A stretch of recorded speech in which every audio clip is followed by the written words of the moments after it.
தைப்பூச திருநாளில் அனைவருக்கும் அனைத்து செல்வங்களும் கிடைக்க வேண்டுமென முருகனை வேண்டி கேட்டுக்கொள்கிறேன்.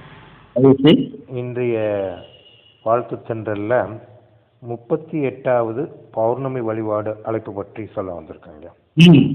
வருகின்ற 12/2/2025 அதாவது நாளை பௌர்ணமி தை மாதத்தின் இறுதி நாளில் வருகிறது.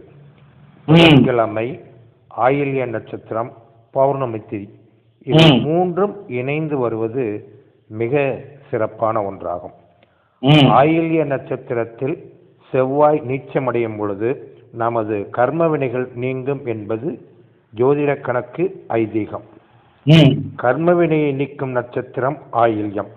நமது குறிக்கோள்கள் அனைத்தும் வெற்றி பெறுவதற்கு மகாலட்சுமியை வணங்குவது, குலதெய்வத்தை வணங்குவதும் மிக சிறப்பான ஒன்று.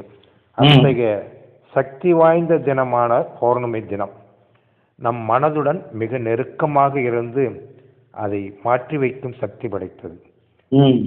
சந்திரன் பௌர்ணமி நாளில் முழு ஆகர்ஷண சக்தியை இந்த பூமியின் மீது விழச் செய்கிறார். மனதை மிக சந்தோஷமாக பௌர்ணமி நாளில் அனைவருக்கும் வைத்திருக்கிறார்.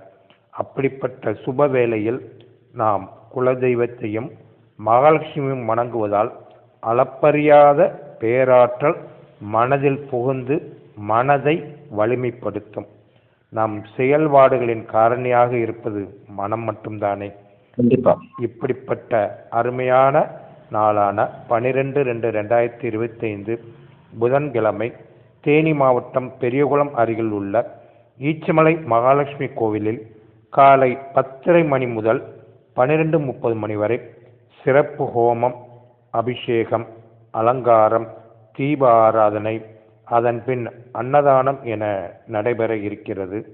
அற்புதமான பௌர்ணமி வழிபாட்டில் பக்தர்கள் கலந்து கொண்டு இறையருள் பெற வேண்டும் என சித்தர்பீட பீடாதிபதி டாக்டர் AS மகாஸ்ரீராஜன் அவர்களின் சார்பாக அன்போடு கேட்டுக்கொள்கிறேன்.